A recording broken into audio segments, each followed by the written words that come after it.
সম্মানিত উপস্থিতিগণ, আপনারা জানেন যে বিগত কয়েক সপ্তাহ থেকে রাসূল সাল্লাল্লাহু আলাইহি সাল্লামের অনুসরণের নীতিমালা নিয়ে আলোচনা হচ্ছে। অর্থাৎ কি করে পরিপূর্ণভাবে আমরা রাসূল সাল্লাল্লাহু আলাইহি সাল্লামের অনুসরণ করতে পারি এই নিয়ে আলোচনা, যেটি খুব গুরুত্বপূর্ণ। এর পূর্বে বলা হয়েছে। শেষে আমরা আলোচনা করেছিলাম যে একটি নীতিমালা আলোচনা করতে গিয়ে কুল্লু ইহদাসিন ফিল মুতাবাআতি ফাহুয়া রাদ্দুন, রাসূল সাল্লাল্লাহু আলাইহি সাল্লামের অনুসরণে প্রত্যেকটা নতুন আমল, প্রত্যেকটা নব আমল প্রত্যাখ্যাত, সেটা গ্রহণযোগ্য নয়। আর এই ব্যাপারে আপনাদেরকে বলেছিলাম যে বিদআত করতে গিয়ে 6টি জিনিসে মানুষ বিদআত করে। যত প্রকারের বিদআত খুরাফাত রয়েছে, বিদআত রয়েছে, সেই সমস্ত বিদআত সেই 6টি জিনিসের দিকে ফিরে আসে। তার মধ্যে একটা বলেছিলাম আল ইহদাস ফি জিনসিল ইবাদা, ইবাদতের প্রকারে, ইবাদতের শ্রেণীতে ইহদাস নতুন কিছু করা। একটা ইবাদত রয়েছে যে ইবাদতের ব্যাপারে শরীয়তে কিছু বলেনি, আর নতুন ভাবে ইবাদত করা, তাহলে সেটা গ্রহণযোগ্য নয়। এই ব্যাপারে নীতি বলেছিলাম আপনাদেরকে যে আল আসলু ফি জিনসিল ইবাদা আত-তাওকিফ, যে ইবাদতের শ্রেণীতে আসল হচ্ছে শরীয়ত। শরীয়ত থেকে প্রমাণিত হলে তার ইবাদত করা যাবে, আর যদি প্রমাণিত না হয় তো তার ইবাদত করা যাবে না। তারপরে দ্বিতীয় যেটা ইহদাস বলেছিলাম সেটা হচ্ছে আল ইহদাস ফি সাবাবিল ইবাদা, অর্থাৎ আমরা যে উদ্দেশ্যে ইবাদত করব সেই উদ্দেশ্যটাও প্রমাণিত হতে হবে। আল্লাহর নবী যদি সেই উদ্দেশ্যে ইবাদত করে থাকেন তাহলেই আমরা সেই উদ্দেশ্যে ইবাদত করতে পারি, নচেত সেই উদ্দেশ্যে ইবাদত করতে পারি না। উদাহরণ সহ আপনাদেরকে বোঝানো হয়েছিল। তৃতীয় যেটা বলেছিলাম সেটা হচ্ছে আল ইহদাস ফি সিফাতিল ইবাদা, ইবাদতের ধরন, ইবাদতের পদ্ধতি, যে পদ্ধতিতে আমরা ইবাদত করব সেই পদ্ধতি যেন প্রমাণিত হয়, কোরআন ও হাদিস দ্বারা প্রমাণিত হয়। যদি প্রমাণিত না হয় তাহলে সেই পদ্ধতিতে ইবাদত করা যাবে না, সেই যে কোনো পদ্ধতি হোক। তা আসল হচ্ছে যে শরীয়ত থেকে সেটা প্রমাণিত আছে কি নেই সেটা আমাদেরকে দেখতে হবে।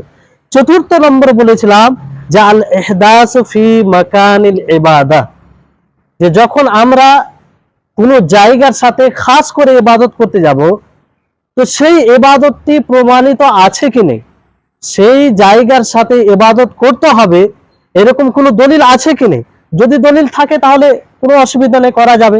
যেমন আমরা সাফা মারওয়া সাই করতে গিয়ে বিশেষভাবে দোয়া করি, আরাফার ময়দানে বিশেষভাবে দোয়া করি, সে জায়গার সাথে সম্পৃক্ত কেন করি, তার দলিল আছে। কিন্তু এমন কোন জায়গায় আমরা ইবাদত করব আর সেই ব্যাপারে ধারণা রাখবো আমরা যে এর একটা বিশেষ ফজিলত আছে আর তার কোনো দলিল নেই, তাহলে সেই ইবাদত গ্রহণযোগ্য হবে হবে না, সেই ইবাদত গ্রহণযোগ্য হবে না। 5 নম্বর যেটা ইহদাস, যেটা গত আলোচনায় বলতে পারিনি, সেটা হচ্ছে আল ইহদাস ফি জামানিল ইবাদা। আল ইহদাস ফি জামানিল ইবাদা, অর্থাৎ ইবাদত করতে গিয়ে সময়ের সাথে কিছু নতুন করা।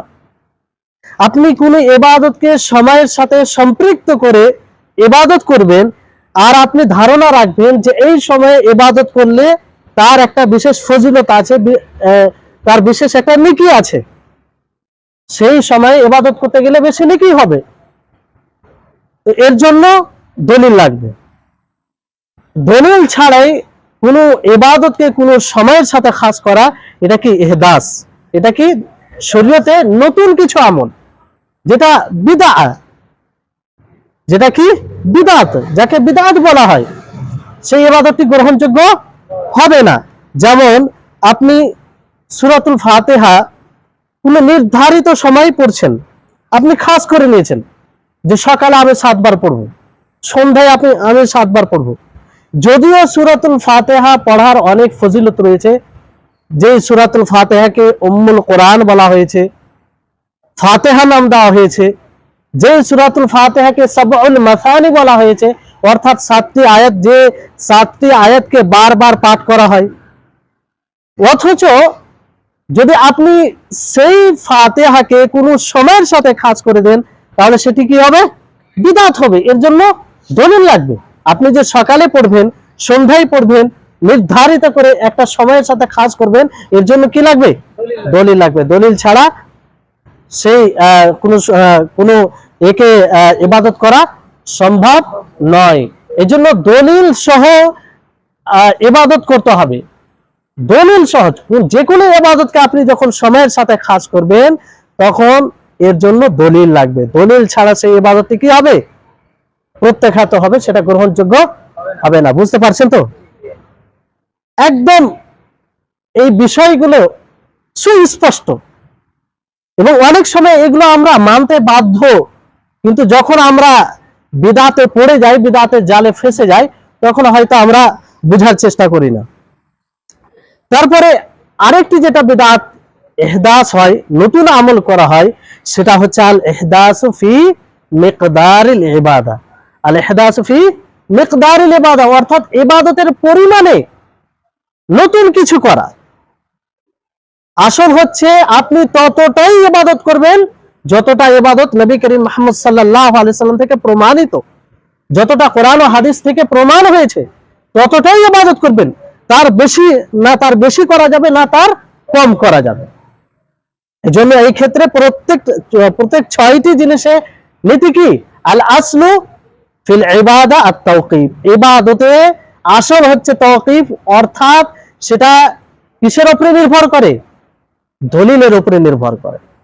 শরীয়ত থেকে যদি প্রমাণিত হয়, তাহলে আমরা ইবাদত করতে পারি, নচেত ইবাদত করতে পারি না। যেমন আপনাদেরকে উদাহরণ দিই, যে যদি ছেলে সন্তান হয়, তাহলে কটি আকিকা দিতে হবে?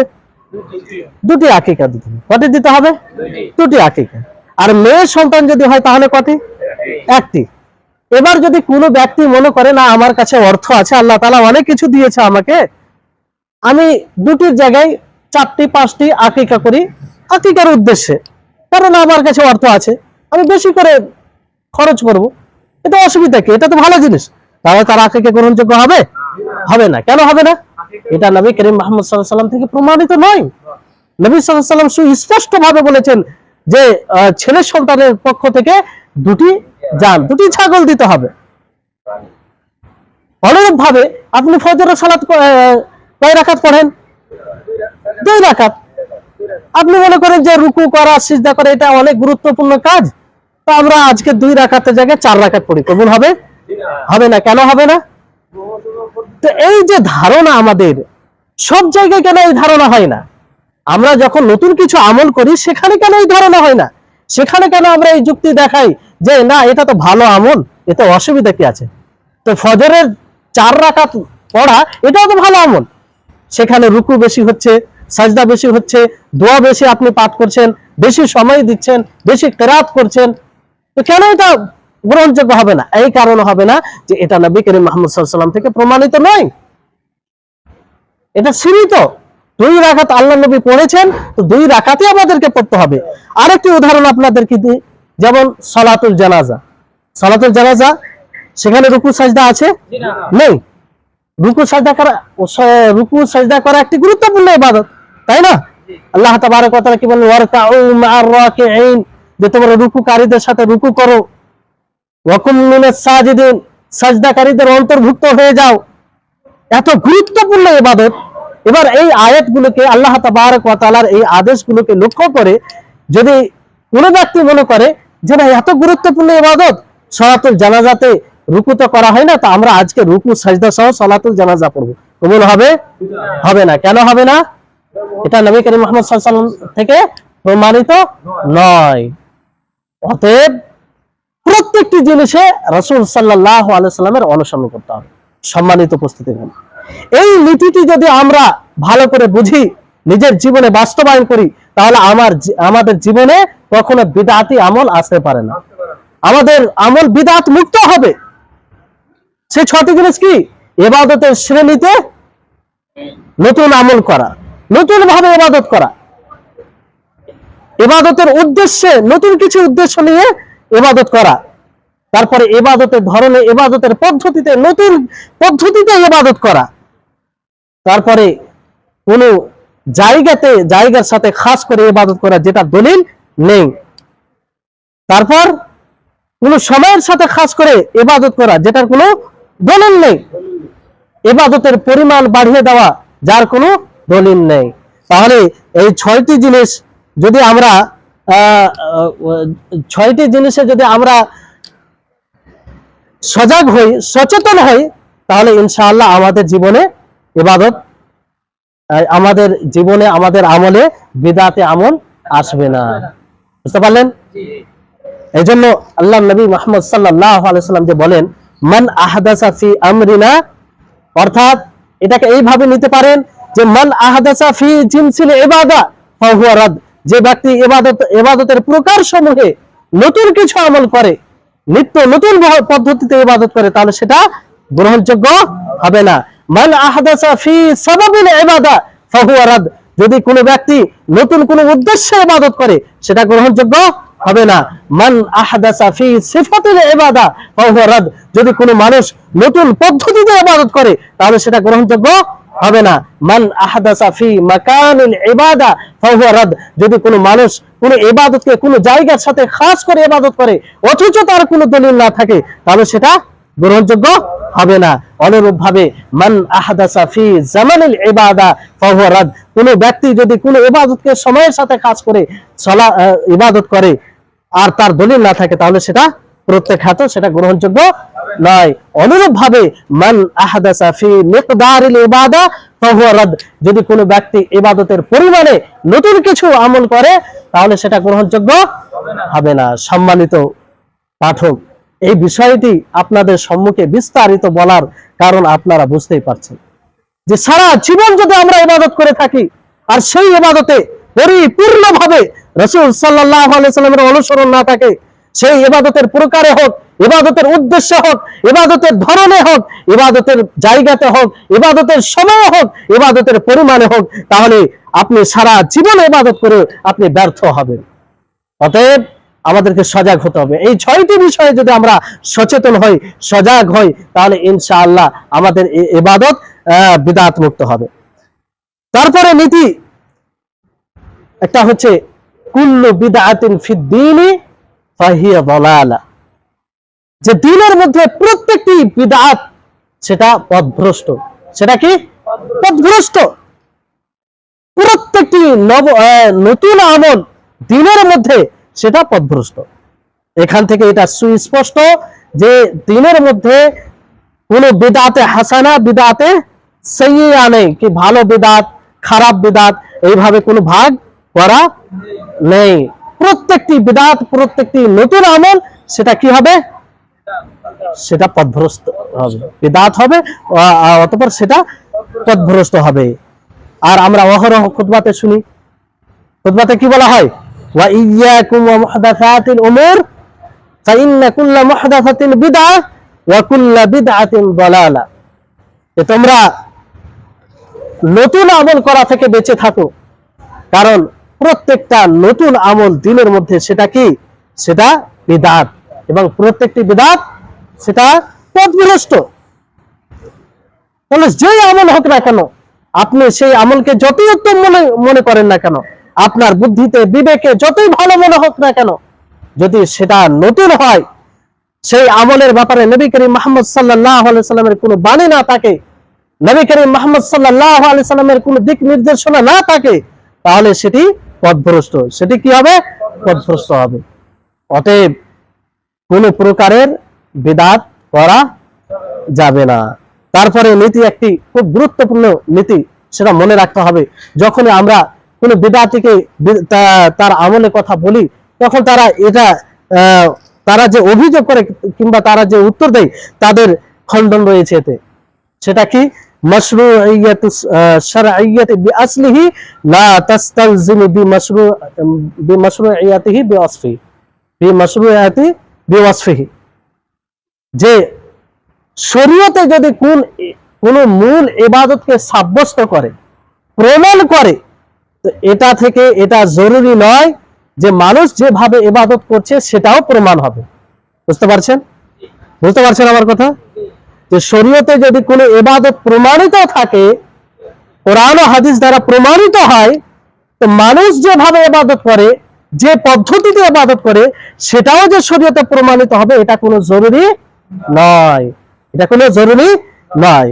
এই জন্য দেখবেন যারাই বিদআতি আমল করে তাদেরকে যখন আপনি বলবেন যে ভাই আপনি যে আমলটি করছেন এটা নবী সাল্লাল্লাহু আলাইহি ওয়াসাল্লাম থেকে প্রমাণিত নয়, তারা বলবে যে তুমি কি বলছো, আল্লাহর নবী এটা করেছেন।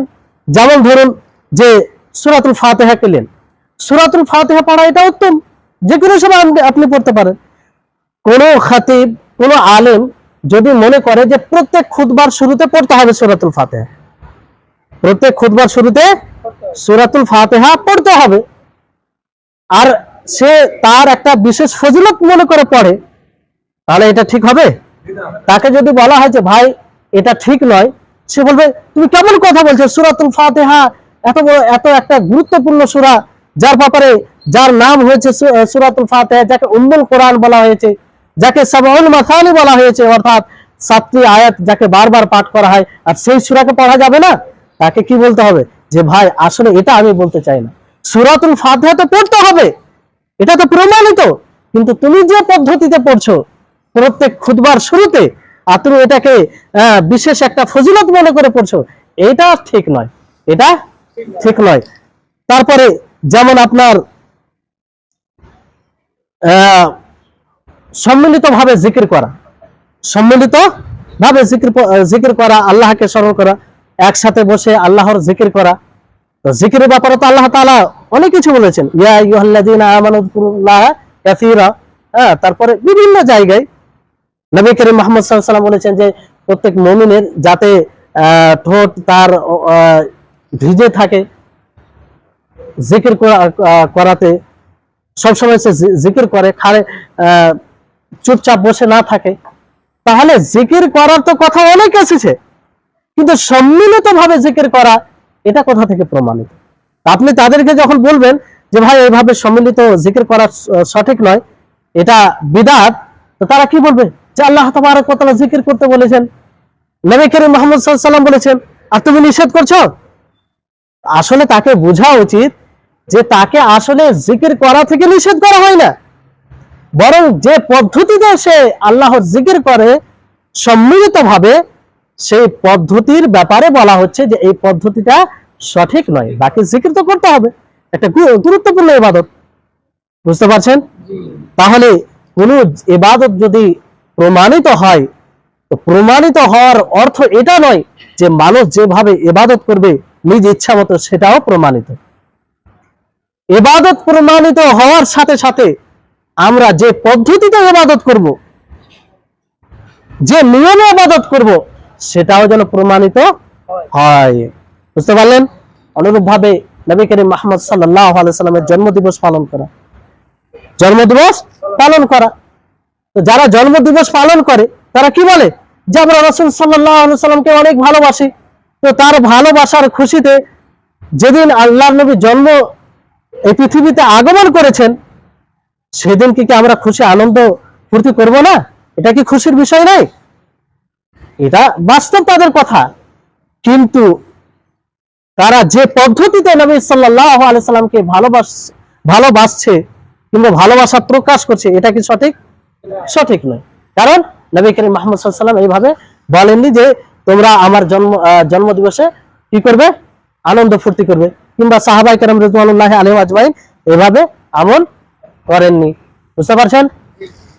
তারপরে যেটা নীতি হচ্ছে সেটা হলো যে যে কোনো সুন্নাতকে পালন করা সেইভাবে সুন্নাত যেভাবে তাকে পালন করা হয়েছে, যেভাবে তাকে পালন করা হয়েছে। as-sunnatu fi'lus sunnah ala wajhillati fu'ilat alayhi, যে কোন সুন্নাতকে পালন করা, সুন্নাত সেইভাবে যেভাবে তাকে পালন করা হয়েছে সেভাবেই তাকে পালন করতে হবে। বুঝতে পারছেন?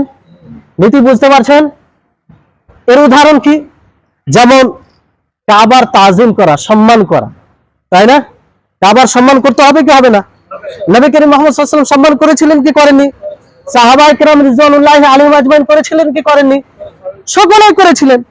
কিন্তু কোন ব্যক্তি কাবার সম্মান করতে গিয়ে যদি কাবার দেওয়ালকে ধরে চুমু খায়, সেখানে দেওয়ালকে ধরে কান্নাকাটি করে এবং আল্লাহর কাছে দোয়া করে, তাহলে এটা কাবার সম্মান করা হলো? কেন হলো না? কারণ এইভাবে কাবার সম্মান না নবী করিম মুহাম্মদ সাল্লাল্লাহু আলাইহি ওয়াসাল্লাম করেছেন, না সাহাবায়ে কেরাম রিজওয়ানুল্লাহি আলাইহিম আজমাইন করেছেন। আজকে দেখবেন যদি কোনোদিন তৌফিক হয়, তাহলে গিয়ে দেখবেন যে অনেকেই কাবার যে দেওয়াল রয়েছে সেটা ধরে কান্নাকাটি করে, দোয়া করে, যেটা আদৌ প্রমাণিত নয়, যেটা আদৌ সেই কাবার সম্মান বজায় রাখার পদ্ধতি নয়। হাজরে আসওয়াদকে চুম্বন দেওয়া এটাই প্রমাণিত।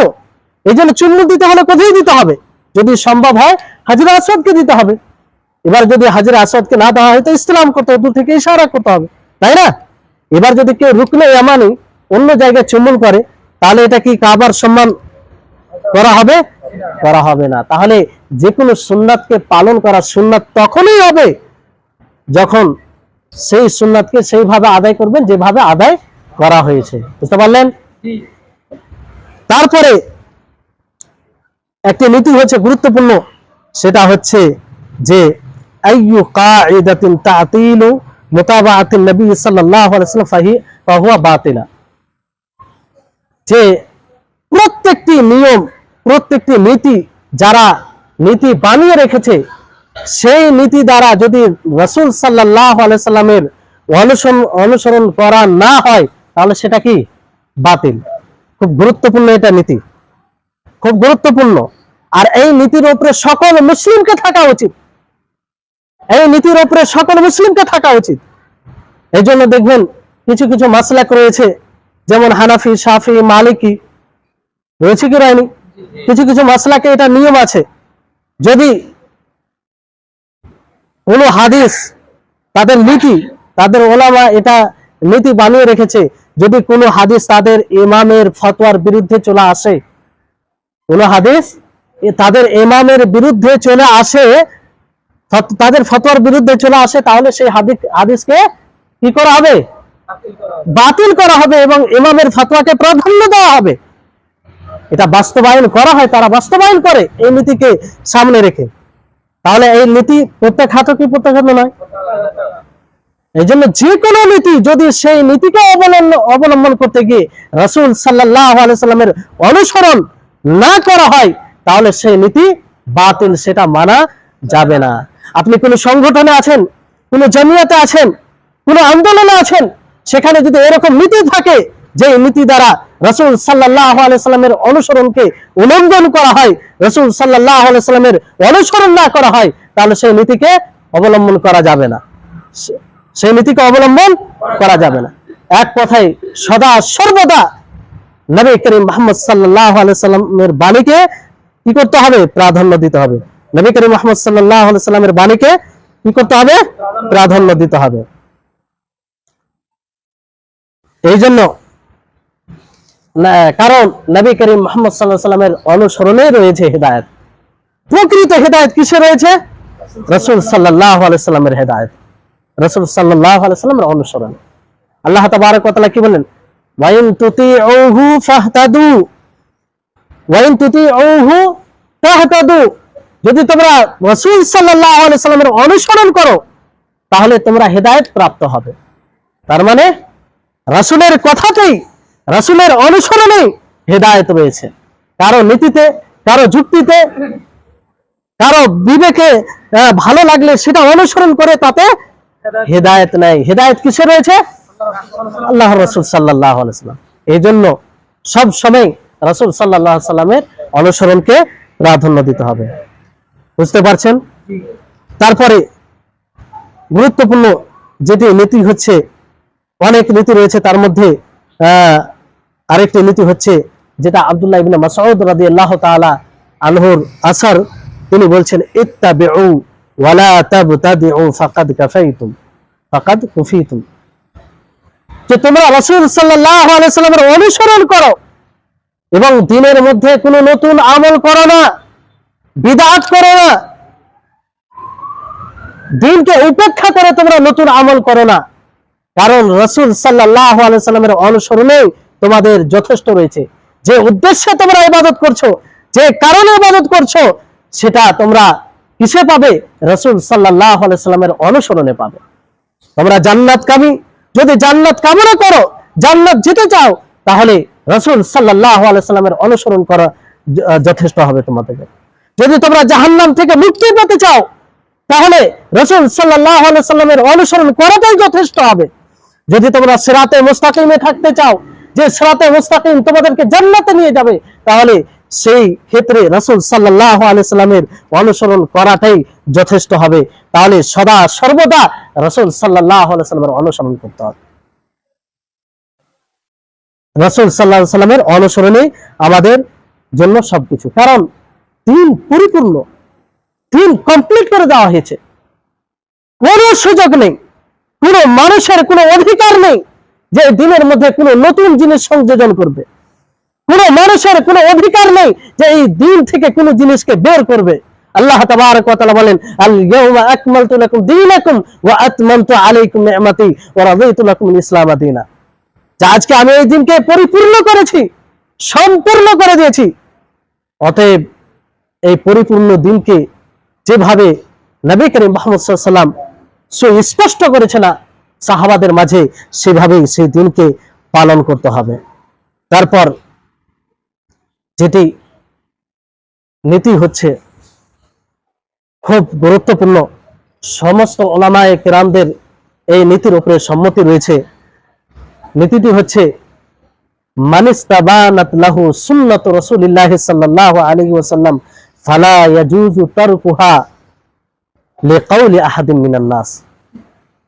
যে যার কাছে, যার নিকটে রাসূল সাল্লাল্লাহু আলাইহি সাল্লামের সুন্নাত সুস্পষ্ট হয়ে যাবে, যার কাছে, যার নিকটে রাসূল সাল্লাল্লাহু আলাইহি সাল্লামের বাণী পৌঁছে যাবে, তার জন্য এটা বৈধ নয়, তার জন্য এটা জায়েজ নয় যে কারো কথার কারণে, কারো যুক্তির কারণে, কারো বিবেকে ভালো লাগার কারণে সে রাসূল সাল্লাল্লাহু আলাইহি সাল্লামের কথাকে প্রত্যাখ্যান করবে। যখনই আমাদের নিকটে রাসূল সাল্লাল্লাহু আলাইহি সাল্লামের বাণী পৌঁছে যাবে, রাসূল সাল্লাল্লাহু আলাইহি সাল্লামের কোন সুন্নাত সুস্পষ্ট হয়ে যাবে, সহিহ সূত্র দ্বারা প্রমাণিত হয়ে যাবে, তাকে মাথা নত করে মেনে নিতে হবে। সেই কথার উপরে নিজেকে পরিপূর্ণভাবে আত্মসমর্পণ করতে হবে। এটাই হচ্ছে রাসূল সাল্লাল্লাহু আলাইহি সাল্লামের অনুসরণ।